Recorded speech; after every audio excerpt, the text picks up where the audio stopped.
How do you think the record industry needs to change to accommodate that kind of loss of a medium completely?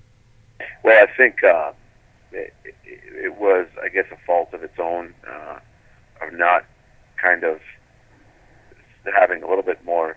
Just not, this didn't really need the incredible foresight or some sort of engineering, or having like a bunch of analysts come in and tell them, oh, this is going to turn, or there's a bunch of people, technicians, telling them how this could possibly go. I think it was clear. I think if you did a good job of introducing the medium with in conjunction with laws, like anything, or with the government, and with a way to say, well, or with the internet providers, Mm-hmm. and striking these deals, however way, in conjunction with, you could actually do it seamlessly, to whereas it's a part of your cable bill, it's a part of your, it's like anything, it's a part of your, it's a part of a bill that for people who have internet. Mm-hmm. And I think it's, these, obviously iTunes has mastered the way of marketing it and Mm-hmm. selling it, but I still think there's a lot more of the other side of the other non-iTunes, so to speak, companies that are unable to have that reach, and then it suddenly goes to piracy, and then that's not a problem. I just, the problem I have is it didn't start right. They didn't figure out a system Right. that would allow it to be, even if it's free, somehow there's the costs are fitted into the or incorporated into whatever medium you're using to download music. Mm-hmm. That's a great idea. That's the first time I've ever heard anybody like saying make it like a bill, like any other bill that you have to pay, and then you get. Well, you order a movie on demand. Right. I mean, you pay for it. What Right. if we said, well, you want to download, and we can tell when you're downloading MP3s. They can tell anything. They can tell whatever you're downloading. Right. Filters for everything. If you're downloading MP3s, well, let Natasha, whatever X amount of dollars for how many songs you want. Right. And then they trickle it down to based on what people do, and trickle it down. They figure out a system. Right. That's the difficult part. Is, unless you can figure out exactly who's being downloaded, which I believe you can as well. That's where that's where it becomes a little tricky, and that's where that's the thing about privacy, and people don't want their stuff out there, and that's where I guess it gets difficult for them. Right. But who knows where it's going at this point? I think all we really know is that people will always want to see bands live. Yeah. And I'll walk away with something. The live experience is really where the bread and butter is at. That's really where you guys make your success. And does that hold true for a band like you guys? Yes. Is that where you make your money? Without it, we don't exist. Without the fans up there, without people coming to shows, there really isn't a point. Right.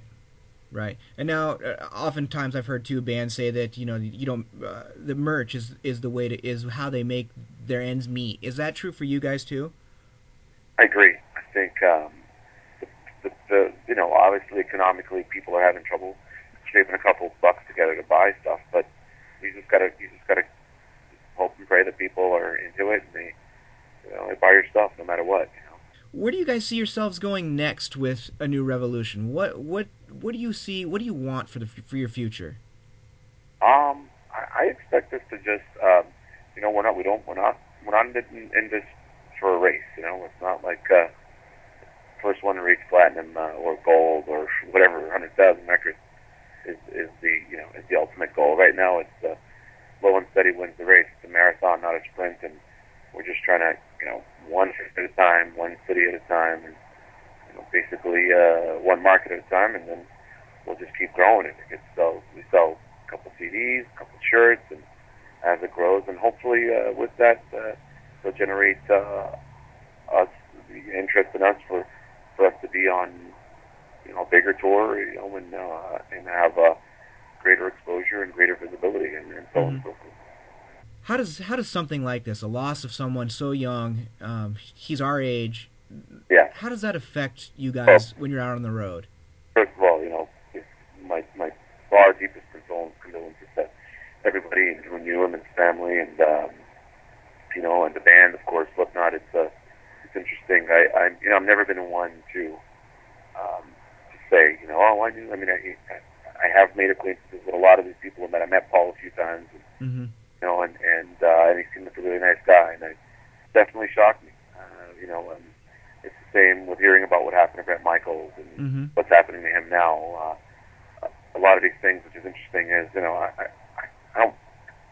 It's surreal to me. Mm-hmm. You know, it's like you knew Paul, and like I had the opportunity to work with Brett Michaels, for example, and we did cover work with the Cad track in 10 years ago with Slade and got to watch the Super Bowl at his house. And we jam with him, and he's a super nice guy. But you know, I'm not. What's strange about it is he's a human being. You know, and like Paul, you know, it's sad. You know, because people are affected by this as fans, as family, everybody, and you take a step back and you go, man, you gotta really appreciate what's around you and you know, enjoy life, live it to the fullest, and you never know when your last day is going to come, and it's really there's a lot of things that you just really tough to swallow. Yeah. Metal music has suffered a lot in the last couple of months with Ronnie James Dio, Peter Steele. Does this kind of stuff put into what you do for a living into some sort of perspective for you and for the band? Yeah, I think it always does. I really think that you know, you're always climbing this hill. I feel like, and even though it seems steep, you know, I always use the analogy of the Godfather, Pacino saying, you know, no matter how hard I try to get out, they pull me back in, and it's because this industry is unforgiving. Right. It's got its extreme high points and extreme low points, and you really, really have to manage and balance through, and kind of straddle and find a way to be in the middle. Mm-hmm. Always